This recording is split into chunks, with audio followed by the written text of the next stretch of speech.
Donc du coup, bienvenue à tous donc, dans ce webinaire avec Jean-François Parmentier. Alors Jean-François Parmentier nous rejoint pour la deuxième fois d'ailleurs à la Carto. On est fan, hein, voilà, on l'avoue. Donc je vais déjà commencer par présenter un petit peu. Alors je vais vous partager mon écran ici. Bim. Alors, donc juste pour présenter un peu le collectif donc, de la Carto. Là, vous voyez bien le site de la cartographie, c'est bon, parfait. Donc en gros, si vous voulez, c'est un collectif. Donc on s'intéresse surtout à toutes les questions de pédagogie dans le supérieur. Donc n'hésitez pas à rejoindre ce collectif au niveau de cartotalent.fr, ce qui vous permettra de recevoir aussi des nouvelles que j'envoie, des lettres d'information, etc. Et notamment toutes les infos sur les webinaires. En général, maintenant, on essaie de les ouvrir à l'extérieur, mais ce n'est pas toujours le cas. Donc voilà, n'hésitez pas à vous inscrire sur ce site et vous pourrez éventuellement également vous lier avec des personnes, etc. et rechercher un peu des pratiques pédagogiques directement dans le site. Au-delà de ça, il y a également maintenant une chaîne YouTube sur toutes les vidéos qu'on a, enfin les vidéos qu'on a mis en place assez récemment, on va dire. Notamment, on voit celle-ci, donc faire interagir efficacement vos apprenants. Et là, c'était avec un certain Jean-François Parmentier. Je ne sais pas trop qui c'est, mais voilà, donc, qui était déjà intervenu. Donc, n'hésitez pas si vous voulez aller revoir cette vidéo. Et donc, Jean-François, du coup, alors le plus simple peut-être pour en apprendre sur lui, c'est d'aller sur son LinkedIn déjà. Hein. Donc, Jean-François, en fait, est accompagnement pédagogique. Alors, il a un profil à la fois, on va dire, scientifique, en même temps pédago. En fin de compte, il a un parcours assez multiple, ce qui fait que c'est d'autant plus intéressant parce qu'il a à la fois le côté, on va dire, enseignant-chercheur et puis en même temps le côté ingénieur pédagogique. Aujourd'hui, il est ingénieur de recherche finalement dans le domaine de la pédagogie. Il a également un compte Twitter actif éventuellement. N'hésitez pas à le rejoindre ici sur Twitter. Et puis, alors, il a pas mal de publications scientifiques dans le domaine de la pédagogie. Ici, voilà, vous voyez, on a ici son ResearchGate, notamment avec toutes les questions qui vont être liées autour des méthodes d'enseignement, sciences d'éducation, etc. Et puis, donc, on voit un fluid mécanique, par exemple, c'est tous les aspects un peu scientifiques pour le coup. Et également, directement sur Google Scholar, vous allez pouvoir trouver également pas mal de ces publications. Mais ce n'est pas tout. Jean-François est également auteur de livres, d'ouvrages, donc notamment ici, donc enseignant le supérieur méthodologie et pédagogie active. Donc voilà, vous voyez qu'il y a quand même des belles évaluations, hein, ces évaluations qui sont positives. Et également, pour le coup, quelque chose qui est totalement gratuit, hein, Jean-François, c'est ça, hein, qu'on peut télécharger librement. Donc, 4 scénarios pour enseigner ou former à distance, exemples concrets et fiches pratiques. Donc voilà, n'hésitez pas également à aller télécharger cet ouvrage. Voilà. Et bien voilà, je crois que c'était à peu près tout. Voilà. Et oui, il y a également quelques vidéos YouTube que vous pourrez trouver sur Jean-François sans aucun problème.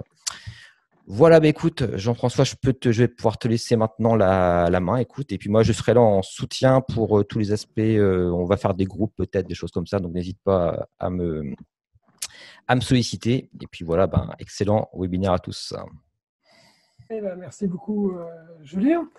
Alors, rebonjour à tous. Donc, je ne vais pas me présenter ce que Julien a déjà fait longuement.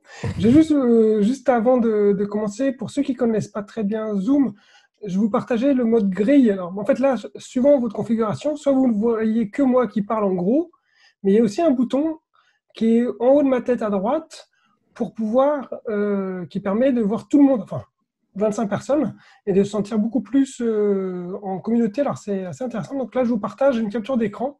C'était un autre webinaire. Et vous voyez dans cette capture d'écran le bouton qui est souligné en rouge, enfin entouré en rouge, donc en haut de la fenêtre. Donc si j'arrête le partage, et si vous ne l'avez pas encore fait, je vous invite à cliquer sur ce mode galerie, en fait, qui s'appelle. Choisir la galerie pour voir plein de gens et pouvoir faire coucou à vos amis que vous reconnaissez et qui sont venus. Ouais. Voilà. Et on peut naviguer, voilà, on peut voir les gens. Alors, pour commencer, je vous propose du coup un petit tour de table. Mais comme on est 100, évidemment, on ne va pas faire la liste d'appels et les présences. Du coup, ce que je prévois là pendant les 5 minutes, je vais vous mettre en groupe parce que pendant la présentation, vous allez être en groupe plusieurs fois pour discuter avec les gens. Donc, on va vous répartir en groupe de 4 personnes, de 3 ou 4, donc consigne pour Julien. Et la question, c'est pendant 5 minutes, c'est vous présenter. Alors, dites si vous enseignez plutôt dans le supérieur, dans la formation pro, voilà. Et éventuellement, si vous avez déjà testé la classe inversée, et essayez de voir si vous avez collectivement une question qui vous tient plus à cœur pendant cette présentation. Et ensuite, dans 3-4 minutes, 5 minutes, on va revenir en classe entière, en groupe entier. Et les groupes qui le souhaiteront vont pouvoir s'exprimer en disant nous, dans notre groupe, il y a ça qui nous intéresse plus spécifiquement. Voilà. Comme ça, je pourrais adapter aussi en fonction de vos attentes. Et moi, je ferai le tour de quelques groupes. Alors, il y aura beaucoup de groupes, mais pour montrer que, juste pour des mots, l'animateur peut aller voir différents groupes. Donc, peut-être que je viendrai écouter, peut-être pas. Allez-y, Julien, c'est à toi de diviser en groupes les gens. Parfait. Tac. Et voilà. Voilà, donc je vais ouvrir toutes les salles. Donc vous avez juste à cliquer sur le bouton rejoindre la salle. Hop là. On va faire un petit. Je vais interroger quelques groupes comme ça, enfin ceux qui le souhaitent ou quelques groupes. Alors j'ai fait un peu le tour.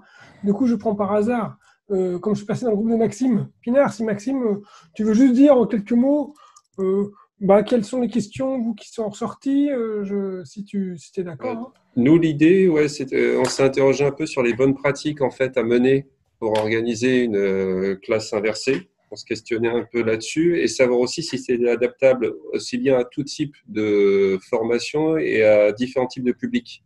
Par exemple, comment organiser une classe inversée si on a un public d'étudiants en L1 ou d'étudiants en master, ce ne sera pas forcément la même chose. Et qu'est-ce qu'on peut proposer dans ces cas-là pour que ça se passe bien en fait pour eux. Et l'autre question, parce que ça c'était important aussi pour nous, c'est en termes de charge de travail côté enseignant. Qu'est-ce que ça représente quand même comme préparation? Qu'est-ce qu'il faut anticiper?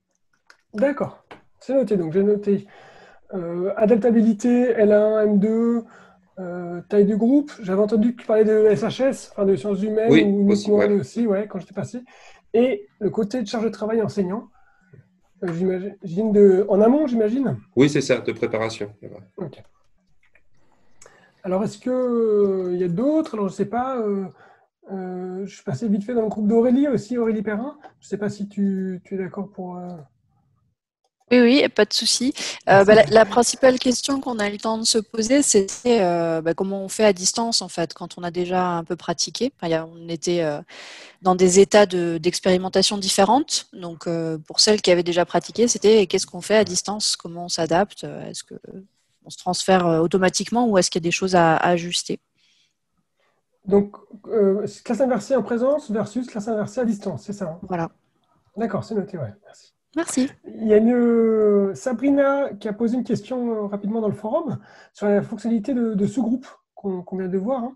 Donc, juste pour répondre, c'est une fonctionnalité qui est disponible dans la version gratuite de Zoom. Et il faut l'activer par contre. On ne la voit pas par défaut. Donc, il faut aller dans vos paramètres, vous cherchez, ça s'appelle Breakout Room, je crois le nom en anglais avec l'accent. Hein. Et c'est quelque chose que vous pouvez activer par défaut. Voilà pour l'aspect. Et d'autres outils comme Blue Bouton permettent de faire pareil, par exemple, sur les aspects très techniques. Stéphane, qui nous envoie aussi un message par le chat. Quand on demande à des apprenants de prendre connaissance en amont des ressources, pour les restituer dans la session collective, comment éviter que la restitution soit descendante et non interactive? Oui, alors voilà, je note. Et ça, c'est parfait. Alors, c'est une des questions qu'on va traiter justement tout de suite là. Les questions qui ont été évoquées avant, la classe, etc., on va les traiter après, dans une séance du coup de réponse aux questions. Donc, je les ai notées, on va y répondre. Et là, je vous propose du coup, alors sauf s'il y a un groupe qui veut s'exprimer, par exemple, pour qui les choses qu'on a déjà évoquées n'ont pas encore été évoquées. Donc, il y aurait des questions. Je dis, dans mon groupe, on s'est posé telle question, personne ne l'a dit. Est-ce que quelqu'un veut... Nous, dans notre groupe, bonjour Marion. Bonjour. Dans notre groupe, la question était comment faire en sorte que les élèves s'impliquent et vraiment dans la classe inversée. Parce qu'il y avait des problèmes d'implication. Alors, implication pendant la séance ou avant la séance? Je vais laisser Béatrice répondre parce que du coup, c'était sa question, c'était son expérience à elle. Donc, Béatrice. Oui, donc c'était l'implication avant, voilà. D'accord. Faire le travail en amont, quoi. Oui, tout à fait. Ok. dans notre groupe, on avait également la même problématique. On n'était pas parti sur une discussion sur la classe inversée en particulier, mais c'est comment impliquer, comment s'assurer via des activités en amont aussi, quand il y a de la synchrone, que les gens sont impliqués. Et c'est ce qui regroupait nos trois attentes, c'est l'implication et sur quoi s'appuyer pour qu'il y ait cette implication des élèves. Pas forcément sur la classe inversée, mais du coup, ça rejoint quand même le questionnement. De notre côté, Jean-François, on avait une question sur comment maximiser la participation pendant le cours.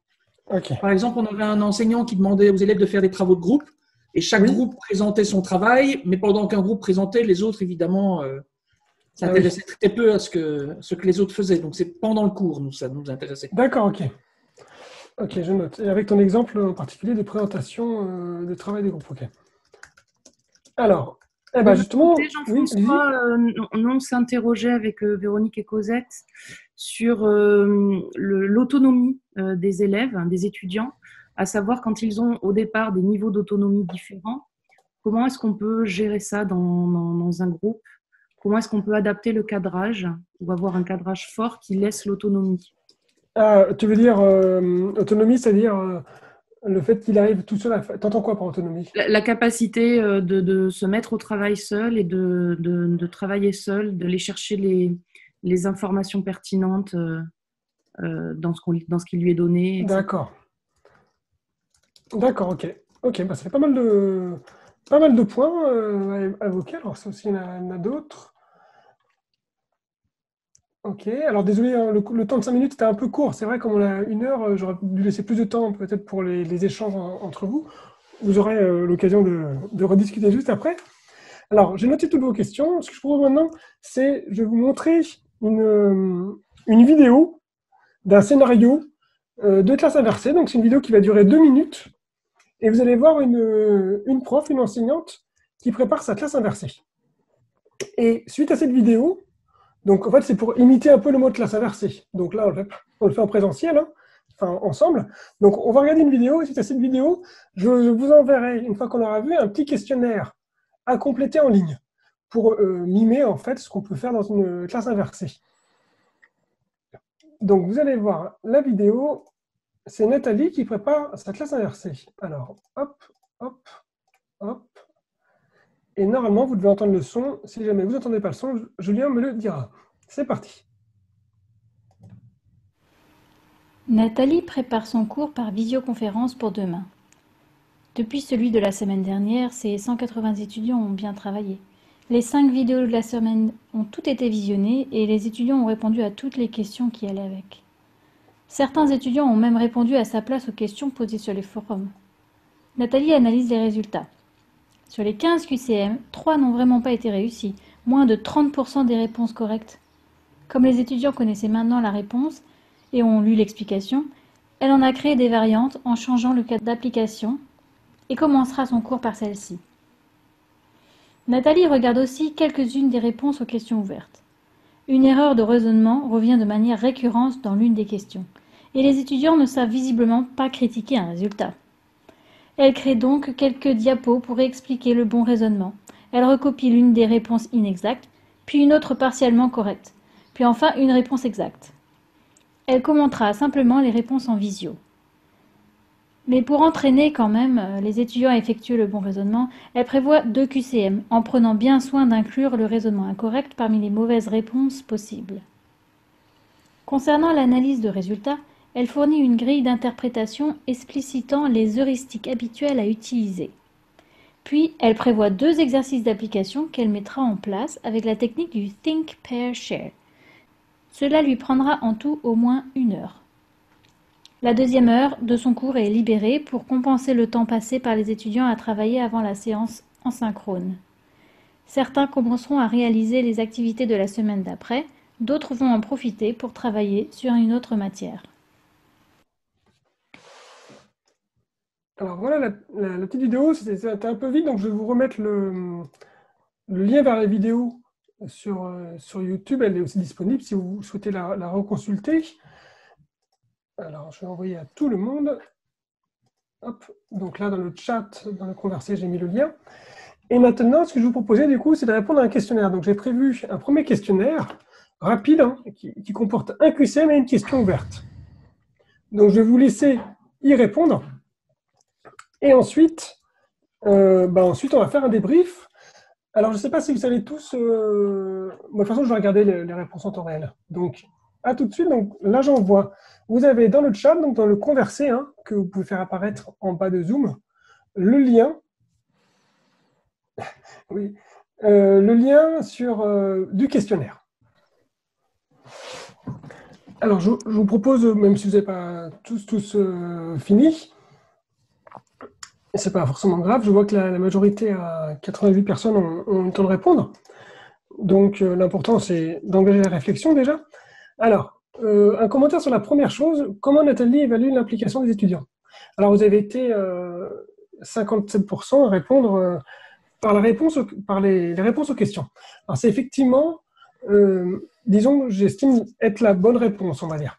C'est-à-dire que on pourrait aussi dire par leur réponse, leur participation sur les forums. Alors, c'est sûr qu'un étudiant qui répond sur les forums et qui répond aux questions, etc., c'est clair qu'il est vraiment engagé, il n'y a pas de souci. Par contre, on constate globalement que c'est très peu d'étudiants qui vont le faire, en fait. Donc, si vous mettez en place des forums, n'espérez pas, à moins de le cadrer fortement, le rendre obligatoire, etc., il va y avoir peu, en pratique, d'étudiants qui participent. Par contre, quand on met des QCM, là, c'est une activité beaucoup plus... en pratique, c'est une activité auquel les étudiants répondent beaucoup plus. Pourquoi, alors, deuxième question, pourquoi Nathalie ajoute-t-elle des questions après chacune des vidéos?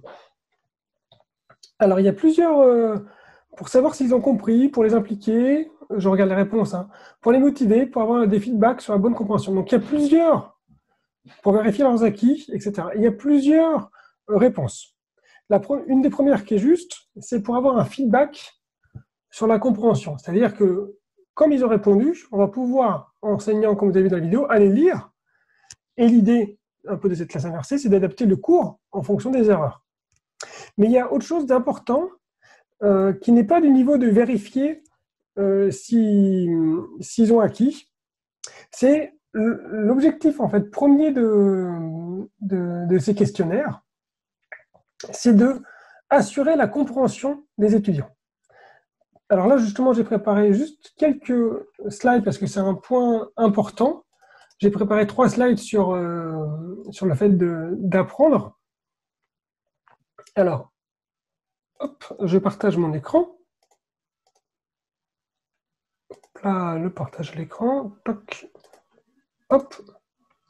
Alors, souvent, on peut avoir, enfin moi ça m'arrivait au départ, hein, une vision de l'apprentissage du cerveau humain très ordinateur. C'est-à-dire qu'on nous donne une information et en fait, on la stocke. On nous dit quelque chose et on va la stocker dans notre mémoire. Sauf qu'en fait, ce que disent les psychologues cognitifs là-dessus, ils disent que cette vision-là, c'est pas vrai, parce qu'en fait, le cerveau, il est très très actif. Tout ce qu'on nous dit va être interprété, déformé, adapté, et on va essayer de le relier avec ce qu'on sait. C'est-à-dire que l'information, qui est quelque chose de factuel et d'objectif qu'on donne, elle va être transformée en ce qu'on appelle une connaissance qui est très très personnelle. Et en fonction de la personne, de ce qu'il connaît, de ce qu'il a vécu, la connaissance va être différente.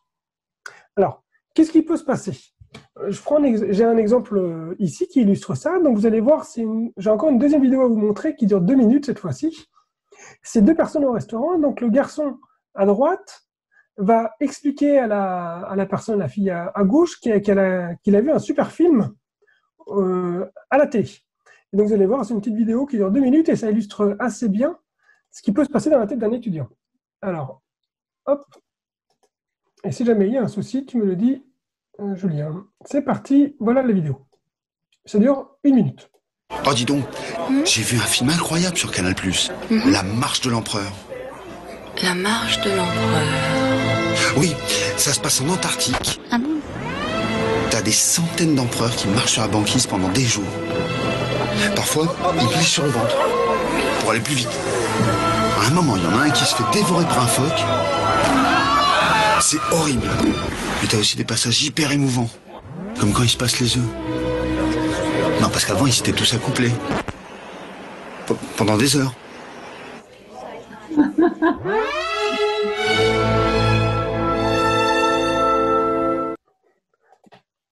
Alors, voilà cette petite vidéo bon, un peu humoristique. Hein.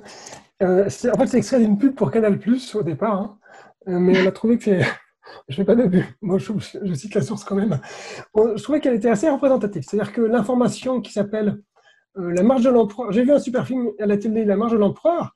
Elle est hyper interprétée par la personne, par l'étudiant. Et dans ce cas-là, de la mauvaise manière. C'est-à-dire que la personne avait une conception d'un empereur, c'était Napoléon. Ce qui est vrai d'ailleurs. Hein. Mais il lui manquait une information essentielle qui est un empereur, c'est aussi une espèce animale qui vit, enfin une espèce de pingouin. Enfin, c'est pas un pingouin, c'est plutôt un manchot, je crois. Je ne suis pas biologiste, mais je ne vais pas m'aventurer là-dessus. Mais voilà, cette information-là qui lui manquait. Ce qui fait qu'elle a complètement interprété et déformé l'information qu'on lui a donnée d'une manière non adaptée.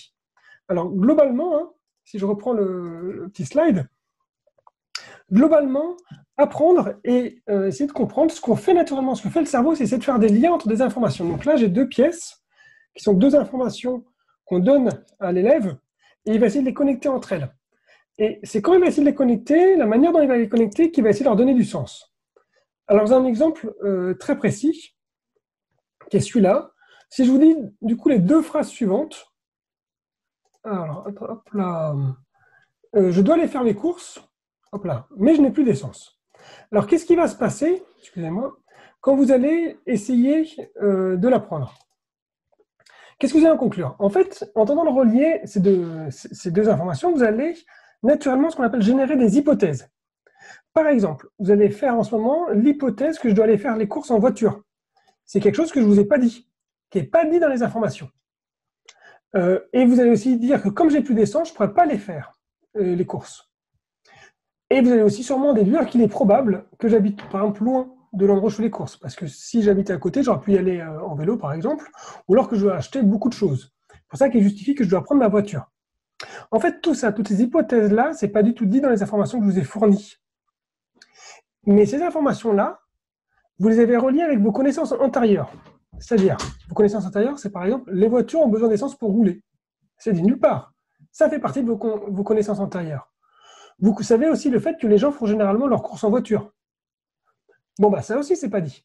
Et c'est à ce moment-là, quand vous essayez de connecter les informations avec ce que vous savez et entre elles, que vous avez réussi, ici, à juste titre, puisque vous avez réussi, c'était bien ça que j'essayais de vous dire, hein, que je ne vais pas vous aller faire les courses, que vous avez réussi à donner du sens. Et donc, ce qu'on constate, c'est que c'est vraiment comme ça que fonctionne le cerveau et c'est comme ça que fonctionne la compréhension. Donc, apprendre, ça va être vraiment faire des liens entre les informations et c'est vraiment leur donner du sens. Alors, je regarde puisqu'il y a eu un message dans le chat. Voilà, c'est ça. Je dois aller à pied, effectivement. Hein. Je dois aller à pied, je dois chercher de l'essence, je ne peux pas les faire aujourd'hui, etc. Tout ça, c'est des hypothèses. Et donc, on appelle ça, vous générez des hypothèses, on appelle ça les activités génératives, on dit. Ce qu'on constate, finalement,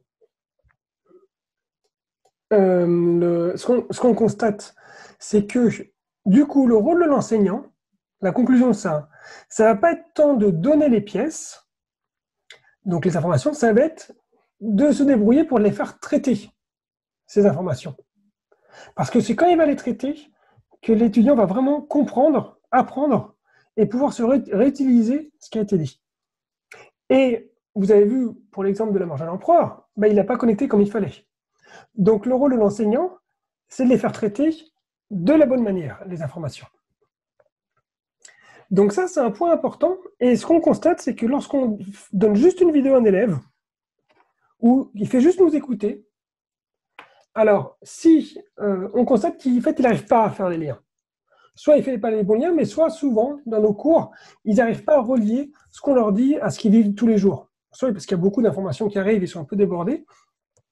Mais c'est-à-dire que c'est, à part une frange étudiante spécifique, hein, là d'ailleurs, quand je vous parle, j'espère que vous essayez de faire des liens avec votre métier quotidien. Mais là, vous êtes des personnes qui sont venues volontairement vous former, en plus de vos heures de travail, Et donc, vous avez une motivation tout à fait particulière. Vous avez aussi une expérience. Vous avez tous déjà enseigné. Et donc, vous avez des besoins, un contexte qui fait que vous allez chercher à faire des liens spontanément. Ce n'est pas le cas de nos étudiants, notamment en L1. C'est vraiment pas le cas, on va dire, en général. Hein. Et en M2, ça ne l'est plus. Parce qu'ils n'ont pas la même motivation. Mais globalement, si je propose des activités qui vont aider à faire ces liens, à générer des hypothèses, je vais améliorer l'apprentissage pour tout le monde. Et c'est ça vraiment l'objectif numéro 1, je dirais, d'ajouter des questions après chaque vidéo. C'est-à-dire qu'on va au-delà d'un transfert d'informations. Lorsque j'ajoute une question, une vidéo, je mets toujours systématiquement des questions, soit des QCM qui permettent d'avoir un aperçu global en un clin d'œil, tout, soit des questions ouvertes qui vont permettre d'aller chercher dans les raisonnements des étudiants. La deuxième chose, comme on a dit, c'est avoir du feedback, c'est-à-dire adapter son cours aux erreurs des étudiants, aux mauvaises connexions. Pour ça, il faut aller piocher, il faut aller grappiller,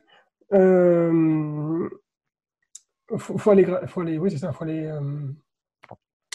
aller grappiller dans les réponses ouvertes. Alors, voilà, donc pour le premier point. Alors, j'ai eu une remarque d'une personne, hein, effectivement. Alors, il y a déjà eu des choses. Alors, en fait, je suis en train de réaliser que ce que j'avais prévu, la suite de vous refaire discuter, c'était. Il y a déjà des questions, mais bon, c'est pas grave. Alors, je vais adapter. Quelqu'un m'a dit, ouais, ça, c'est le monde idéal où les étudiants regardent tous les vidéos en avance. Effectivement. En pratique, quand on est sur les... Oui, pour les autres supports, hein, tout à fait, si on met un poly, n'importe quoi. En pratique, ce qu'on observe, c'est que si vous mettez simplement des supports et dites « regardez-les », si vous êtes en L1, vous allez avoir 10% des étudiants qui le font. Si vous êtes en M2, ça monte à 30%. Bon, alors peut-être plus suivant les masters, sur les filières, etc. Hein. Ce qu'on constate, donc l'idée, c'est de faire bouger la gaussienne, ce que je veux dire, c'est que vous avez des étudiants qui ont des motivations. L'idée, c'est qu'on ne va jamais réussir à faire que 100% fasse l'activité.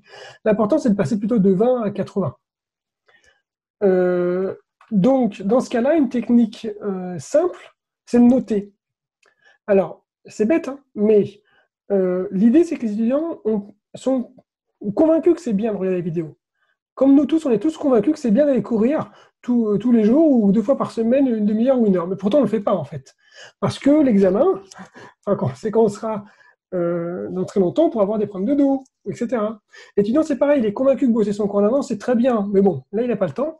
Il a autre chose à faire, il a un examen d'autre chose, il a une fête. Alors là, il n'est pas dans le mode de nuit en ce moment, c'est pas le moment, mais il a une réunion Zoom avec ses potes, on ne sait pas. Et donc, il faut trouver l'élément déclencheur qui va assurer l'engagement. Et souvent, une petite note, par exemple, nous, ce qu'on fait, c'est qu'on dit que 10% ou 5% de la note finale à une UE prend en compte la participation à tous les QCM. Donc, si vous faites, par exemple, 5 cours, il y a 5 QCM, enfin, questions. Avant chaque cours, vous allez poser à chaque fois 3 questions. Donc la note finale, c'est 15 questions, globalement. Ça compte comme 5 à 10% de la note finale de l'UE, du module d'enseignement. C'est pas grand-chose, en fait. C'est vraiment pas grand-chose. Mais c'est l'élément déclencheur qui fait qu'ils vont le faire. Et il n'y en a pas beaucoup d'autres, en fait, alors à moins que vous soyez charismatique. Hein. Alors l'autre, après, c'est effectivement faire du feedback sur ce qu'ils ont dit, qui voient que ce qu'ils ont fait a une influence sur le cours. Ça les remotive en plus pour continuer à préparer le cours en amont. Si ce qu'ils ont fait n'a aucune influence sur le cours, il n'y est pas. Alors, une question de Véronique Courtel, c'est doit-on poser les questions, j'imagine, avant ou après la vidéo? Alors, dans le mode génératif, l'idée, c'est que les étudiants manipulent les concepts présentés. Donc, on présente des concepts dans une vidéo, dans un papier quelconque, et ensuite, l'étudiant doit manipuler les concepts avec nos questions. Donc, les questions sont posées après. C'est pas forcément grave, on peut leur dire, bah voilà les questions qu'on va vous poser, et regardez la vidéo pour y répondre. Dans ce cas-là, l'étudiant va regarder la vidéo différemment, hein. Mais l'idée là, c'est de leur faire répondre avant. sauf si éventuellement vous voulez juste avoir un panorama de ce qu'ils savent ou pas. Alors, je vous laissais, je vois qu'il y a déjà des commentaires, je vais vous laisser justement sur tout ça, sur ce que je viens de dire. Et on va en profiter pour faire une deuxième phase de discussion entre vous et la dernière. À partir de la vidéo que vous avez vue, qui est un peu un monde idéal. Il y a je l'ai mise par écrite dans le chat. Et éventuellement, je la remets aussi, le lien YouTube, si vous voulez le regarder. L'idée, c'est que je vous remette en groupe. Et donc, c'est un scénario un peu idéal, vous avez vu, hein. Elle prépare en avance, etc. Et ce scénario-là, il fonctionne bien. C'est-à-dire, ce qui est montré dans la vidéo, c'est quelque chose qui tourne. Hein. Ce que je vais vous demander en groupe, et je vous laisser encore 5 minutes, du coup, on va refaire les mêmes groupes, hein, ça va être l'occasion de terminer de se présenter si vous le voulez aussi. Ça va être de relever ce qui n'a pas été encore dit, ce qui vous semble difficile dans la mise en pratique de cette méthode-là, un peu idéale. D'accord ? J'ai vu des messages qui sont apparus. Donc, pour cela, c'est parti. Donc, est-ce que la consigne est claire, du coup ? Julien, tu penses que c'est clair ? Tu as compris ? Ouais, c'est parfait. Je lance les groupes. Et vous discutez. Merci, je me suis trompé pour le lien, tu as raison. J'attends juste, c'est tout le monde m'a dit. C'est pas grave, ok. Bon, c'est pas grave. C'est bon, les personnes rejoignent leur groupe là. Ouais, c'est parfait. Donc, revoyez en quoi c'est trop compliqué. Qu'est-ce qui est difficile pour appliquer cette technique-là ? Pour moi, c'est pas parfait. Hein ? Tu peux y aller. Ouais. A priori, tout le monde est revenu. Tout le monde est revenu là. Alors, merci pour les discussions. Moi, je suis baladé un petit peu, j'ai noté. Par exemple, je me souviens, Fanny Detler et Anne, j'avais noté des trucs. Est-ce que vous pouvez, par exemple, si vous voulez bien raconter, j'avais noté 2 points. Est-ce que vous voulez exprimer au nom de votre groupe est-ce que vous avez eu le temps les difficultés que vous avez soulevées, ou peut-être vous n'êtes pas là encore. Anne, tu compléteras peut-être. Donc le questionnement, c'était c'était un double questionnement sur le temps en fait. C'était comment s'assurer que les différents matériaux qui sont mis à disposition des étudiants ne soient pas une raison d'inflation de la charge de travail pour eux. C'est-à-dire que, par exemple, on annoncerait que ça demande 2 heures de travail, mais en fait, ça va leur redemander 4 heures ou 5 heures. Donc, il y a cette sous-estimation-là. Et la deuxième partie, c'est, là, dans la vidéo, par exemple, il y avait 7 heures de travail libéré pour les étudiants, pour aussi les aider dans cette gestion-là. Mais l'autre pendant de cette question, c'est comment les institutions réagissent au fait que pendant 1 heure, l'enseignant n'est pas face à ses étudiants, alors que c'était prévu dans les agendas. Tout à fait. OK. Et plus généralement, la reconnaissance des heures, hein, c'est ça que vous disiez. En général, la reconnaissance horaire.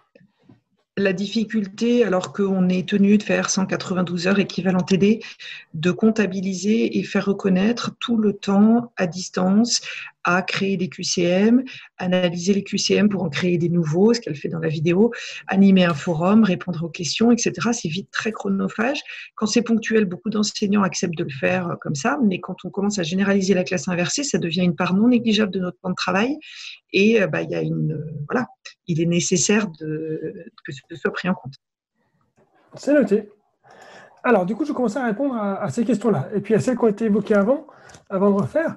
Donc, oui, la charge de travail étudiant. Donc, c'est clair que... Alors, il y a 2 choses. En fonctionnement normal, on fait des cours, des TD, des examens, ou autres, on s'attend quand même à ce que les étudiants travaillent entre les cours. De toute façon. C'est normal qu'ils travaillent entre les cours et qu'ils révisent. Et donc, un temps plein, c'est 1600 heures. L'Europe conseille qu'une année scolaire, c'est 1600 heures. C'est un temps plein, en fait. C'est-à-dire que c'est un travail à temps plein d'étudiants. C'est du coup, d'après les textes, pas compatible. Si vous avez des étudiants qui font du travail à côté, c'est difficile pour eux, c'est très difficile. Dans tous les cas, il faut se dire que déjà, on a du travail. Donc là, l'idée, c'est de changer le mode de travail.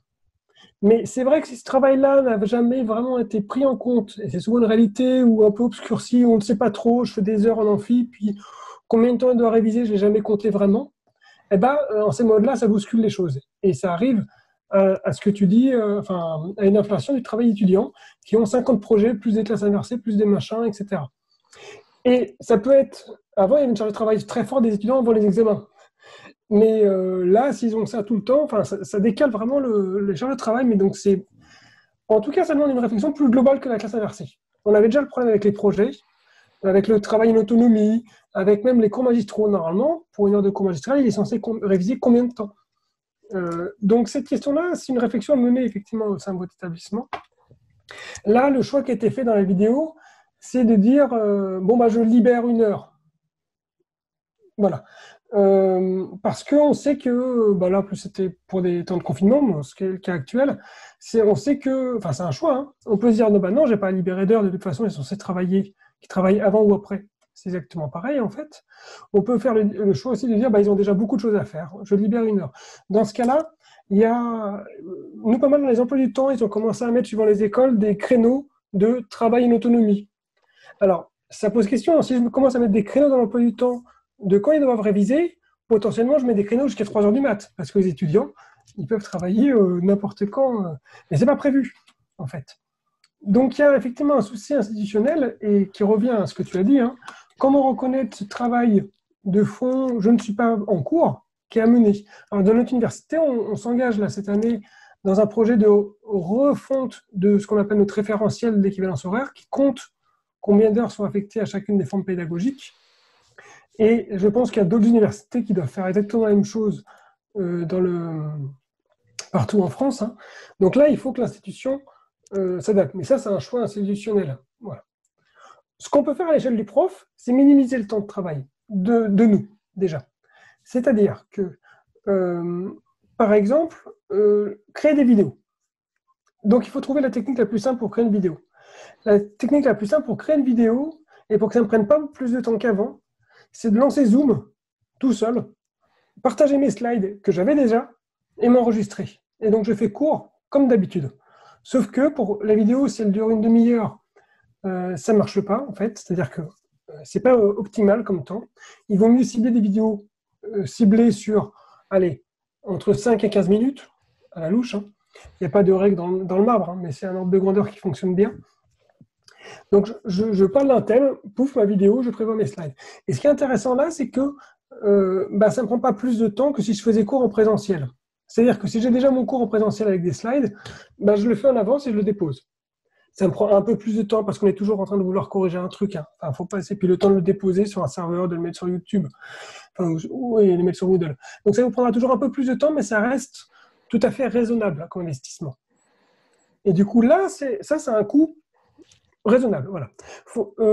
Cherchez pas à faire grand-chose. Une vidéo comme celle de Nathalie, là, que je vous ai montré au début, ça lui a pris 4 heures. Parce qu'elle a fait du montage vidéo. On la voit un plan comme ça, on la voit un plan comme ci, etc. Alors là, si vous lancez dans le montage vidéo, laissez tomber, ça prendra... c'est pas tomber, allez voir le service pédagogique, c'est très bien, parce que c'est... Mais ça prend un temps fou pour pas forcément un gain si significatif que ça. C'est-à-dire que des slides commentés, pas besoin de voir votre tête, ou si, pour dire bonjour au début, c'est sympa, mais des slides commentés, comme on peut faire dans Zoom, c'est efficace en fait. L'important, ça va être les questions que vous posez ensuite, qui vont faire que les étudiants vont revenir au cours. Et si vous n'avez pas le temps de faire des vidéos, moi ça m'est arrivé dans un dernier cours, j'ai mis des extraits de poly, parce que le prof il avait déjà le poly, donc on a mis le paragraphe 1, 2 et 1, 3 à lire par exemple. Ça marche aussi, c'est un support. Le point clé, ce n'est pas tellement le support de l'information, mais bien plutôt le point clé, ça va être les questions qu'on va poser qui vont faire connecter. Et ça, c'est délicat. Oui. Même Jean-François, moi par exemple, j'essaie de développer les pods de cours également, les enregistrements audio tout simplement avec un PDF qui défile. Et là, il n'y a rien de plus simple. On enregistre, on prend un dictaphone, paf, on met l'audio en ligne sur Moodle avec le PDF qui suit. Et voilà, il suffit de bien guider les étudiants, bien sûr. Mais c'est vrai que, comme tu dis, il ne faut pas forcément être focus sur vidéo ou format, etc. Un cours, ça reste un cours, c'est un dispositif avant tout. Et effectivement, s'il est bien pensé, peu importe à la limite le support, quoi. Oui. Et du coup, ça reprend la question qu'une personne avait demandé dans le forum. Personne de trouver des QCM en SHS, en sciences humaines et sociales, pour obtenir une note facilement. Ou comment noter, en fait. Donc, si vous avez donc des QCM, c'est pas évident. C'est clair. Surtout si on pose des QCM qui vont aller faire réfléchir vraiment les étudiants. Donc, il faut savoir déjà comment ils réfléchissent. Ce qu'on propose pour simplifier, c'est des questions ouvertes, soit ciblées, soit générales. Alors, des questions ouvertes générales, c'est par exemple, quelles sont les 3 idées clés de la vidéo ou des 2 vidéos précédentes? Dans ce cas-là, quand vous allez là-dedans, comment faire pour noter? Alors, si vous avez 200 étudiants, vous n'allez pas noter un par un, évidemment. Vous pouvez essayer, mais je vous le déconseille. Déjà, une notation simple. Nous, ce qu'on fait, on ne cherche pas à ce que l'étudiant ait compris. Parce que c'est logique qu'à la limite, quand il répond, il est en train de regarder une vidéo, il n'a pas tout compris. C'est normal, il apprend. On attend qu'il ait compris à la fin du cours, à la fin de l'UE. Dans ce cas-là, on note l'implication. On met 0, 1, 2.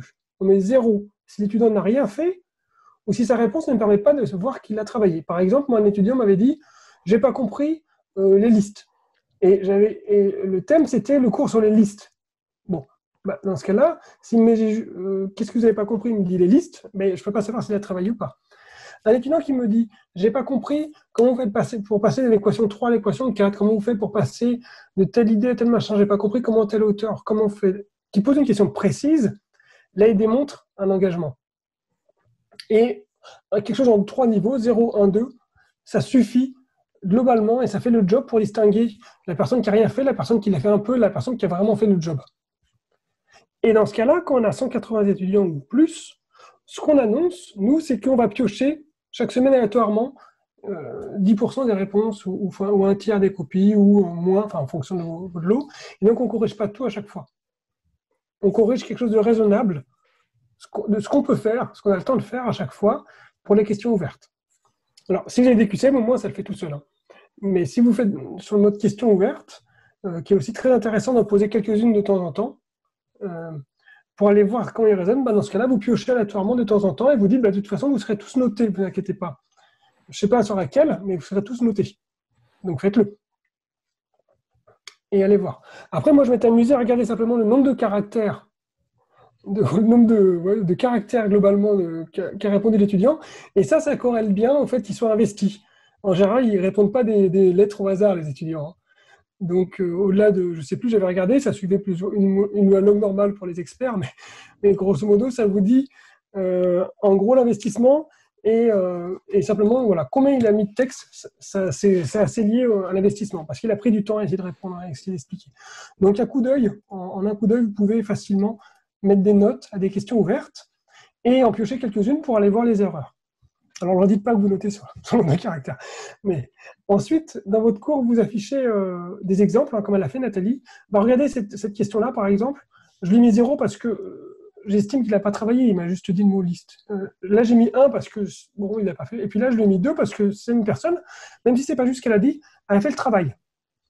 Et dans ce cas-là, vous montrez comment vous notez pour engager. Et dans ce cas-là, vous arrivez à faire quelque chose qui est soutenable, à peu près pour nous, pour vous, et qui engage les étudiants. Alors, du coup, je reprends les questions qui avaient été reprises au départ, puisque donc là, il est 11h11. Ouais, donc ce que je voulais dire, on peut peut-être pousser jusqu'à 15 si ça te va, Jean-François, et puis après, on va clôturer tranquillement. Oui, si ça va comme ça.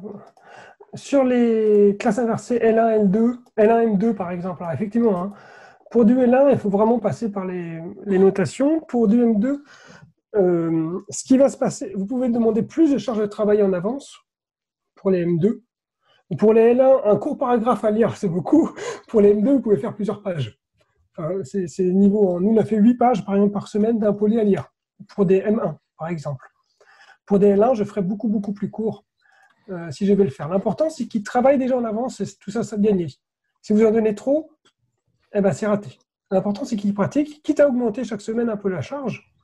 Une fois qu'ils auront acquis l'habitude de travailler en avance du cours et qu'ils auront acquis la routine que ce cours fonctionne comme ça, vous pourrez augmenter un petit peu la charge de travail. Mais il faut doser avec ça, car si vous proposez quelque chose qu'ils ne font pas, c'est raté. Donc vous proposez peu qu'ils font. Sur les tailles de groupe, vous avez vu, si c'est en amont, ça va en fait. C'est-à-dire que je corrige aléatoirement des réponses et finalement ça s'adapte. La question de la séance présentielle, si vous avez beaucoup de gens, 200 par exemple, enfin supérieur à 40, dans ce cas-là, à titre personnel, ce que je ferais, c'est de prendre quelques réponses, on crée des nouveaux QCM, et afficher les réponses commentées et proposer des QCM qui vont vers la suite. À 200, de toute façon, on peut faire beaucoup plus d'interactivité que par des QCM et des débats. C'est-à-dire, vous faites des QCM, vous les faites débattre en groupe, comme je vous ai fait dans Zoom pendant 5 minutes, puis vous les faites revenir. Oui, message de Guillaume. Pourquoi est-ce que c'est important qu'ils travaillent en avance? Est-ce qu'on ne peut pas faire 20 minutes en début de séance pour qu'ils regardent la ressource, vidéo PDF? Alors, il y a pas mal de profs qui ont fait ça, qui ont mixé, qui ont repris l'idée de la classe inversée, mais qui ont fait ça pendant leur séance de 2 heures. Et ils leur ont dit, bah voilà, je vous laisse une demi-heure au début du cours pour faire le job. Alors, il y a les avantages et les inconvénients. L'avantage, c'est qu'ils sont tous là pour le faire. L'inconvénient, comme l'a dit je ne sais plus qui, je crois que c'est Stéphane qui l'avait dit, on ne va pas tous à la même vitesse. Et certains vont répondre très vite et un peu s'ennuyer, et puis d'autres vont attendre. Et ce n'est pas forcément parce qu'ils répondent vite qu'ils répondent faux. Donc l'avantage du mode en avance, c'est de leur laisser le choix, alors avec la difficulté qu'ils peuvent ne pas le faire s'ils ne savent vraiment pas se gérer, mais leur laisser le moment de s'organiser, de se planifier, pas être toujours 100% du temps en visio. C'est-à-dire que 8 heures de visio dans un cours par jour, c'est extrêmement difficile, encore plus que 8 heures de cours magistral. Donc c'est pour ça que c'est aussi intéressant de leur dire, bah, là, il y a du travail asynchrone. Et dans le premier temps, appelez ça travail asynchrone. Et on leur dit, bah, par exemple, là, vous préparez mon cours pour la semaine prochaine, mais si vous préparez le cours pour celui d'après, c'est pas grave, tant qu'il est préparé. Donc mettre du temps de travail asynchrone. Et maintenant, commence à être une habitude, avec ce confinement, etc., on commence à accepter l'idée du travail que tout n'est pas en visio tout le temps, en fait. Jean-François, juste au niveau des règlements, d'ailleurs, finalement, comme tu le disais, pour résumer, un étudiant, censément, s'il a par exemple 12 heures de cours, une lieu de 12 heures, il est censé travailler chez lui 6 heures. C'est ça en gros ou pas? Non, c'est en ECTS. D'accord. C'est ECTS sur ton truc. Non, parce que j'ai changé avec ça avec un autre enseignant qui me disait que c'était la moitié du temps, finalement. Enfin, on divisait. Enfin, je sais pas si c'est vraiment, du coup, c'est peut-être empirique en fait. C'est lui, et ça dépend vraiment il y a des formations. Ouais. Je sais qu'en sciences dures, on aime bien faire beaucoup de cours magistrales, enfin beaucoup de temps de présentiel synchrone. Et en sciences humaines, souvent, ils sont plus sur des temps de présentiel beaucoup plus légers et beaucoup plus de travail en autonomie. Pourtant, ils ont le même nombre d'heures de cours de CTS. Ce que je voulais dire, c'était plutôt, ils ont 12 heures de cours, donc ils ont quelque part 6 heures de travail individuel. C'est ça que je veux dire en gros. Par exemple, à mon avis, c'est pas... ouais, ok. Non, ça marche, ça marche. Mais ça peut être un repère pour peut-être certains, je sais pas, après, à vous de... En fait, c'est simple, vous regardez combien il y a de CTS. Pour ceux qui sont dans les milieux universitaires associés, ça vous demande le nombre d'heures de travail au final, y compris les séances face à vous. Donc 1600 heures pour une année, je crois que c'est 50 CTS. Si vous avez une UE qui fait 4 CTS, eh ben, ça fait 60, 1600, ça fait une règle de 3, que je ne ferai pas là. On va me tomber. J'ai raté les sciences il y a longtemps, alors je ne sais plus faire. Et pour reprendre, du coup, la séance qui suit le cours, ce qui est sympa, c'est de reprendre les erreurs et de les retransformer en activité, si on a le temps, en nouveau petit exercice, dans lequel vous faites du travail en groupe avec Zoom, par exemple. Donc, c'est-à-dire que vous pouvez prendre une réponse et proposer comme question, comment améliorer cette réponse-là à la question pour qu'elle soit parfaitement exacte. Je vous mets en groupe de 4 et je vous laisse 5-10 minutes pour discuter. Et après, je vais vous interroger les groupes et ils vont dire, voilà, nous, on pense que cette réponse-là, si la personne l'avait formulée comme ça, elle serait parfaitement exacte. Que pense notre groupe, etc. Donc, ça marche quand vous avez 40 étudiants globalement, ou peut-être un peu plus. Ou si vous avez essayé d'être convaincant, même à 180, ça peut se faire, mais vous n'allez pas pouvoir aller voir tous les groupes. Voilà. Mais des études de cas, etc., ça marche plutôt bien. Du coup, je vais m'arrêter là parce qu'il est 11h15. Ouais. Ah, si, alors, je me permets quand même, je suis désolé, je déborde, c'est mal. Mais j'avais prévu 2 images. Une image de ce qu'on entend d'habitude par la classe inversée, qui, je pense, n'est pas bien. Vous allez voir. Souvent, la classe inversée, on entend ça. C'est-à-dire, alors je l'ai pris en anglais, je suis désolé, mais sur le site Evidence-Based Teaching, qui est pas mal, que la classe inversée, c'est du temps pour accéder aux informations. Une partie de l'information, c'est-à-dire y accéder. Lire une vidéo, et puis, en classe, on engage les gens avec l'information, on fait du travail. Et ça, ce que je vous ai dit justement, c'est que ce n'était pas très efficace. C'est-à-dire que s'il fait que regarder la vidéo en avance, mais s'il n'y a pas d'activité ensuite, vous ne bénéficiez pas pleinement de la classe inversée. Ça, ce n'est pas forcément hyper efficace parce que vous changez le temps où j'ai accès à l'information, puis finalement, le mec, une semaine après, il va devoir y travailler en cours. si c'est très bien en avance. Donc ça, c'est à mon avis pas la bonne vision de la classe inversée. D'une part parce que la vidéo est accédée uniquement en mode passif. Et puis, finalement, vous supposez qu'ils ne peuvent pas apprendre en dehors du cours. Alors qu'en fait, grâce aux QCM que vous posez et grâce aux questions ouvertes que vous posez, ils vont apprendre. Et justement, le site dit que ça, ce n'est pas forcément le plus efficace. La vision qu'on défend avec mon collègue, c'est la vision vraiment tout le temps, partout, tout le temps. C'est-à-dire que la question, c'est plus de se dire qu'est-ce que je fais avant le cours ou après le cours, parce que finalement, avant le cours numéro 2, c'est aussi après le cours numéro 1. Donc, et pourquoi mettre la référence, le cours magistral? Pourquoi dire que c'est inversé par rapport à d'habitude? Mais en fait, l'important, il n'y a rien qui est inversé. L'important, c'est que des fois, ils sont chez eux, des fois, ils sont pas chez eux, des fois, ils sont en TP, des fois en séance, des fois, ils sont en bibliothèque. Et puis, j'ai des lieux, et puis j'ai des activités. Je leur demandais de mémoriser, d'appliquer, de comprendre, d'analyser, etc.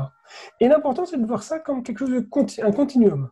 On peut apprendre partout, tout le temps. Et il ne faut plus se dire qu'est-ce que je fais en cours, en fait. Il faut se dire quel est le meilleur moment pour faire quoi. Et des fois, il y a des choses, c'est beaucoup mieux de le faire à distance, et des choses, c'est beaucoup mieux de le faire en présence, en synchrone. Donc, c'est quand et comment faire apprendre quoi mes étudiants. Et si vous voulez qu'ils apprennent des définitions par cœur, aucun lien de les faire pendant le cours. Voilà un peu l'idée, nous, qu'on défend. Ce n'est pas vraiment le mode classe inversée. C'est-à-dire que moi, je ne défends pas la classe inversée au sens vraiment distinction. Je défends le fait d'un continuum où on apprend pendant, on apprend avant, on apprend après. Vous leur avez présenté des choses en cours, eh ben, après, ils vont s'entraîner. Et c'est très pertinent de faire des activités après le cours. Il ne faut pas forcément tout faire avant. Donc, par exemple, ils doivent savoir intégrer une équation de manière très brutale. Eh ben, ils vont s'entraîner 200 fois après. Voilà. Ça marche très bien, en fait. Donc, il n'y a plus de avant-après. Ok, ben parfait. Ben, excellente conclusion, Jean-François. Non, je pense que non, c'est vrai que ça résume bien, je trouve, un petit peu toute l'idée de ce webinaire. Du coup, merci à tous pour avoir participé. On était assez nombreux, ça fait plaisir de voir que ça répond bien. Donc, pour rappel, alors je ferai un petit montage, je garderai uniquement quelques parties d'un petit peu ce webinaire et je le mettrai à disposition. Donc, je rappelle le site cartotalent.fr si vous voulez vous inscrire et pouvoir comme ça être informé de tous les événements qui s'y passent, etc. Donc, moi, je suis Julien Maurice, donc l'animateur de la Carto. N'hésitez pas également à vous lier sur mon LinkedIn, pourquoi pas, ça peut être intéressant aussi. Je poste pas mal de choses là-dessus aussi. Et puis, du coup, je vous dis à très bientôt pour de nouvelles aventures. Encore merci à Jean-François et puis à bientôt tout le monde. J'ai mis le lien vers le livre dont tu parlais qui était téléchargeable gratuitement pour ceux qui ne l'ont pas téléchargé. Et moi, je reste là encore s'il y en a qui ont des questions et qui veulent discuter un petit peu. Je reste en ligne un petit peu. Ça marche. On fait l'after show, comme on dit. L'after show, ouais.